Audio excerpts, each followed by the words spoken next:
So my name is Nancy Zare, and I met Kate approximately a year ago. I attended first a couple-hour seminar that she gave here in Boston, and then she offered the Money Zone event, and I attended just like you did. And at that Money Zone event, I was blown away, as I will tell you more, and made a choice that I needed a coach and signed up. Thank you. So tell us a little bit about why you decided you needed to get support. Well, you remember yesterday when she talked about the different businesses? Hobby business was like at the first type. I was in a hobby business. I didn't think I was, but I certainly wasn't making any money. And I also mentioned a little earlier today about being vulnerable, and the first thing I shared at that a program last year is that I realized that in order to get something out of this event, I was going to have to be authentic and not just put on the big brave front about, oh, entrepreneur, you ask me how I'm doing. Oh, business is terrific. In fact, I heard the expression, business is unbelievable. Now, unbelievable means you don't know what the heck that means. And I was lying, Kate. I was the imposter, and at the same time I was playing, little, Chicken Little, and I was playing small. And it hurt me because I had so much potential, wanted to do something better, and felt that I was a do-it-yourselfer. And maybe some of you can identify with that, because I was doing it myself, being an entrepreneur. Yeah, I see some nods. And guess what? This is not a do-it-yourself business. Even if you are a solo practitioner, I mean, look at Kate. She has a whole team behind her in order to pull off events. And recently I did an event myself, not to this magnitude, and you really do need helpers and helpmates, etc. And you don't do it alone. So I had been a do-it-yourselfer, and it just occurred to me that if I was going to play big, and I wanted to play big, that I was going to have to take it to the next level. I needed help, and that Kate appeared. When the student's ready, the teacher appears, and I was certainly ready. You were ready. And I'll tell you, she got up at the mic first day. We asked for our shares, and she's like, I'm here, I'm going to be vulnerable. And damn, she did it. So you've had a lot of amazing successes. Can you share some of them? Well, as I mentioned, I had this hobby business, earning probably $0 per month, but business was unbelievable. And so I've gone from that to, this is my best month ever. So each month has gotten progressively better. I went from a very important thing I want to share with you. I had two businesses that I came in with. One business was a multi-level marketing type business, and the other was the business Rapport Builders that I'm in today.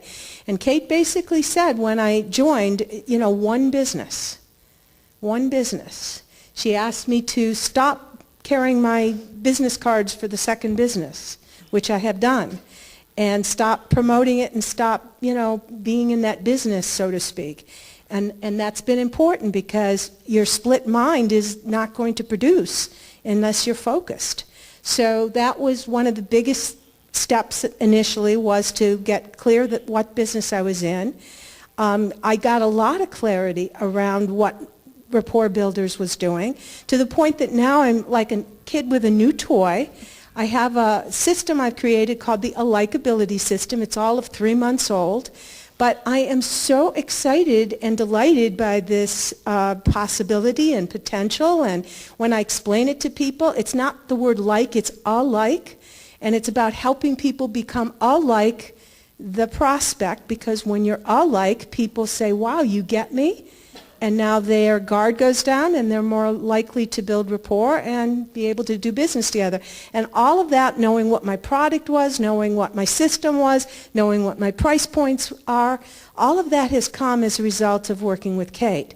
And so I went from basically having no clients, because I really didn't. I had no clients, to having clients, and having even corporate clients.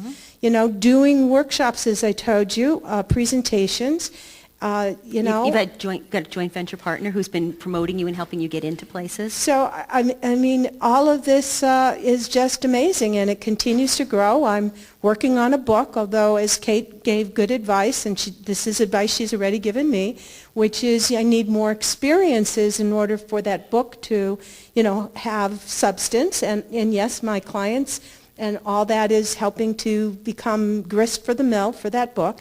But I'm blogging a lot, knowing that this will feed the book. So I have direction. I know where I'm going. I mean, we're talking about somebody, and she's right, the first year you are wandering around in the desert and not knowing what to do and what your product is and, what to say, who your clients are.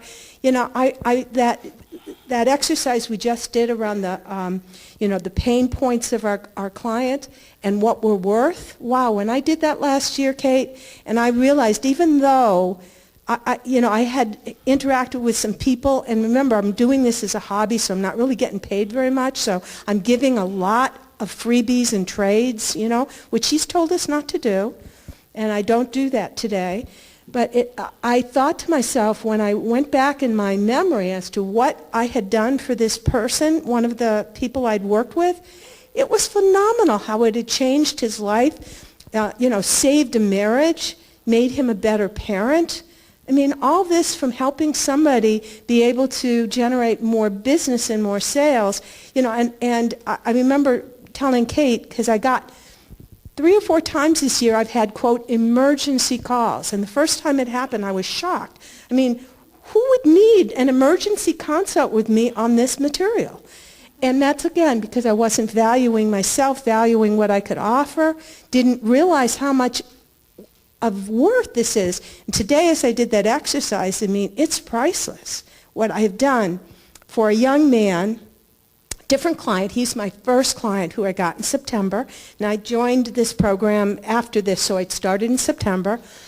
First client I got in September, young man. He is 18 years old, directly from high school, was recruited by New York Life to be an insurance agent. Very typical path for a young graduate, either high school or college. These companies will take these young people, and they love them when they're young and vulnerable and they don't have any information and no defenses, and they're just going to be a sponge and learn their system, but they don't teach them how to build rapport. Fortunately, after 8 months of being with New York Life, he chose to work with me. Today, within 1 month, he doubled his income. Now, tell me if that isn't important as an 18-year-old for your self-esteem to be able to have doubled your income. And to begin to hold your head up high so that the next appointment you go to, you can look somebody in the eyes and you can genuinely say, I mean, he's 18, 19 years old. He's working, obviously, with older people. But be able to carry himself with dignity and respect and say, I can help you, and mean it.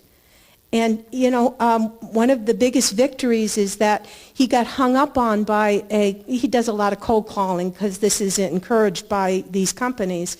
And he got hung up on by this particular client, and he called me. This was one of the emergency consults I had, and we went over it. He called back this person. Now, granted, that takes a lot of gumption on his part, right, to have made a second call. But not only did he get that appointment, he went on. This is now his best client. He's made over $8,000 in commissions the very first time he met with him. He's gone on to sell additional products, get a lot of referrals. What do you think that's going to do to this young man's life, his family, his children, who he doesn't even have? So you have learned to play a bigger game Yeah. as you understand your value. Yeah. Right? Yeah. There's something else can we share? Sure. One thing I love about Nancy, and this is one of the things I want to share too, is that this woman is so persistent that she'll try something, either something I teach on one of the calls that she hears from me at one of the intensives or something, and she'll come back to me in the next call and say, well, I did this, did A, B, and C, but I'm stuck on D. And you are so persistent. And can you share a little bit about that? Because don't you agree a lot of people will kind of get stuck, and they'll get stuck on C, and then they stop and go backwards? Well, it's as you said, the difference between the people who persist and people who don't. And, I can only attribute this to God, that God gifted me with the willingness, to keep going. And I've even complained to Kate and to the group when I've been in group sessions, I don't know my why. What is my why? I can't articulate my why, but obviously I must have some strong why, or I wouldn't keep doing it. And I think the why has to do with self-esteem. I think it has to do with the fact that I have tried before. Maybe you're like me. I tried before to be successful as an entrepreneur. You are looking at the only person you'll probably meet in your lifetime who left not one, but 2 different tenured teaching positions. Now, people get tenure to stay. They don't get tenure to leave. I got tenure in 2 different institutions, colleges in Massachusetts, and I left each one of them voluntarily. I wasn't asked to leave. I chose to leave to pursue entrepreneurial activities because I wanted to better myself. Those statistics Kate gave you about, working for an employer, you are capped. And believe me, a professor, you've got status, but you are a line worker. Okay? Somebody is telling you where to go and what to teach and when to do it. And so I made choices twice to leave. And each time I left with that high hope that, this time, Kate, I was going to do it. I have great speaking skills and writing skills, and, I'm going to be out there and I'm going to, but you know what? Selling myself, I failed. I blundered. I didn't have the tools. I lacked the system. I didn't know what I was doing. I tried to do it myself. I didn't have a coach. I failed. And then along comes Kate, and this is, the second time now that I've left a tenured teaching position, and it was like, I've got to do it. It's now or never. Well, I'm glad you're here now. Me too. Thank you.